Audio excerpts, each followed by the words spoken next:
Hello friends, welcome to VSP unity. Looping స్టేట్మెంట్స్లో భాగంగా ఈ వీడియోలో మనం ఇంకొక లూపింగ్ స్టేట్మెంట్ గురించి చదువుకోబోతున్నామండి. That is for loop.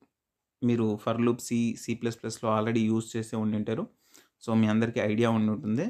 ఇక్కడ మనకు వైల్, డూ వైల్ ఎలాగైతే సింపుల్ స్టేట్మెంట్ ఉందో అలాగే ఫర్ లూప్ కూడా ఏంటి అంటే ఒక బ్లాక్ ఆఫ్ స్టేట్మెంట్ని రిపీటెడ్గా యూజ్ చేయడానికి లేదా రిపీటెడ్గా ఎగ్జిక్యూట్ చేయడానికి మనకు ఈ ఫర్ లూప్ అనేది యూజ్ అవుతుందండి. దీంట్లో మనకు 3 పోర్షన్స్ ఉంటాయండి. ఫర్లో సింటాక్స్లో మనం ఓపెన్ పెరాంథసిస్ ఇచ్చిన తర్వాత ఇనిషియలైజేషన్ అనేది చేస్తాం.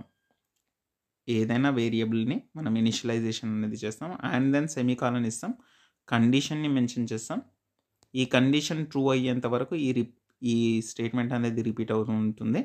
అండ్ దెన్ సెమీకాలన్ ఇచ్చేసి అప్డేషన్ అనేది చేస్తామండి. ఈ 3 థింగ్స్ అన్నీ లూపింగ్ స్టేట్మెంట్స్లో కామన్. కాకపోతే కొన్నిట్లో ముందే, అంటే ఆ వైల్ లూప్ యూజ్ చేయకుండా ముందే మనం ఒక వేరియబుల్ని ఇనిషియలైజ్ చేయడం జరుగుతుంది. దాని లోపల వైల్ లూప్ లోపల, అంటే ఆ బ్లాక్ లోపల ఈ అప్డేషన్ అనేది చేయడం జరుగుతుంది. వైల్ లూప్లో పెరాంథసిస్లో కండిషన్ ఇవ్వడం జరుగుతుంది.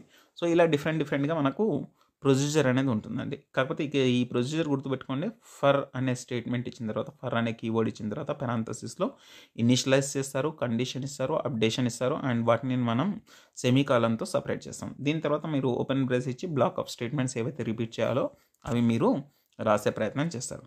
Let's see this practically. మనం ప్రాక్టికల్గా ఒక ప్రోగ్రామ్ ద్వారా ఫర్ లూప్ని డిస్కస్ చేసే ప్రయత్నం చేద్దాం. Okay, let's get into the program. So friends, ఇక్కడ అబ్జర్వ్ చేసినట్టయితే నేను ఫర్ లూప్ని యూజ్ చేసి ఒక ప్రోగ్రామ్ని, సింపుల్ ప్రోగ్రామ్ని రాసానండి. 1 to 5 మనం నంబర్స్ ప్రింట్ చేస్తున్నాం కదా. వైల్ని యూజ్ చేసి చూసాం, డూ వైల్ని యూజ్ చేసి చూసాం, ఇప్పుడు ఫర్ లూప్ని యూజ్ చేసి చూస్తున్నామండి. ఓకే, 3 నేను ఒకటే రకమైన ఎగ్జాంపుల్ ఎందుకు తీసుకున్నాను అంటే మీకు కంపారిజన్ యూజ్ అవుతుంది అండ్ ప్రతి లూప్కి డిఫరెన్స్ ఎందుకు వస్తుంది అనేది ఒక పాయింట్ క్లియర్ ఉంటుందండి. అండ్ ఎప్పుడెప్పుడు యూజ్ చేయాలనే ఒక పాయింట్ కూడా మీకు క్లియర్ అవుతుంది. అందుకే ఈ 3 పాయింట్స్ని ఉద్దేశంలో పెట్టుకొని నేను ఏం చేశానంటే సేమ్ కైండ్ ఆఫ్ ఎగ్జాంపుల్ని తీసుకున్నాను, వైల్కి, డూ వైల్కి అండ్ ఫర్ లూప్కి.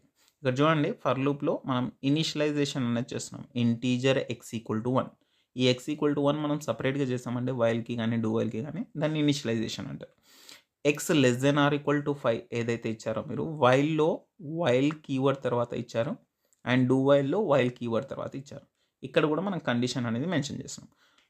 లూప్ లోపల, అంటే డూ వైల్లో కానీ వైల్లో కానీ లూప్ లోపల మీరు అప్డేట్ చేశారండి x=x+1 అని. నేను ఇక్కడ డైరెక్ట్గా యూనరీ ఆపరేటర్ని యూజ్ చేసి x++ చేశాను.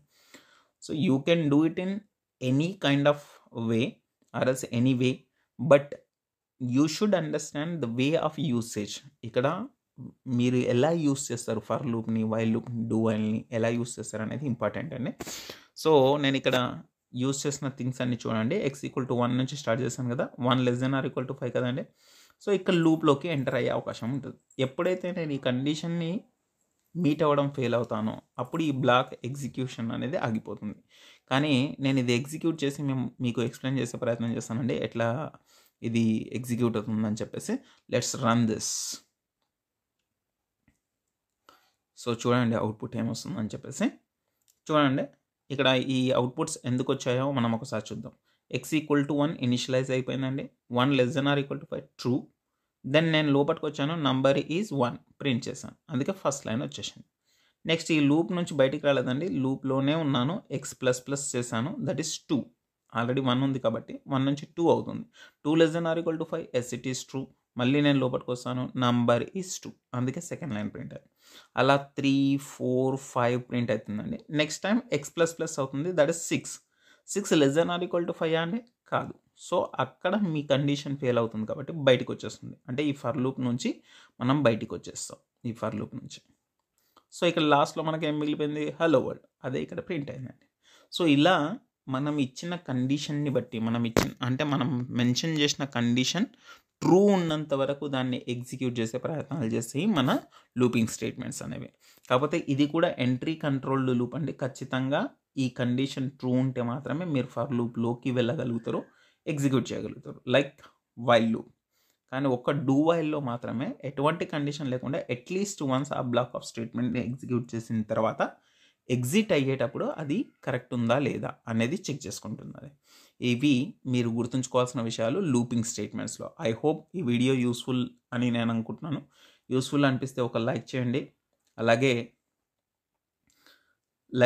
కొత్త వాళ్ళైతే సబ్స్క్రైబ్ చేయండి. మీ ఫ్రెండ్స్కి ఇది కూడా యూజ్ అవుతుంది అంటే షేర్ చేసే ప్రయత్నం చేయండి. థ్యాంక్ యూ అండి.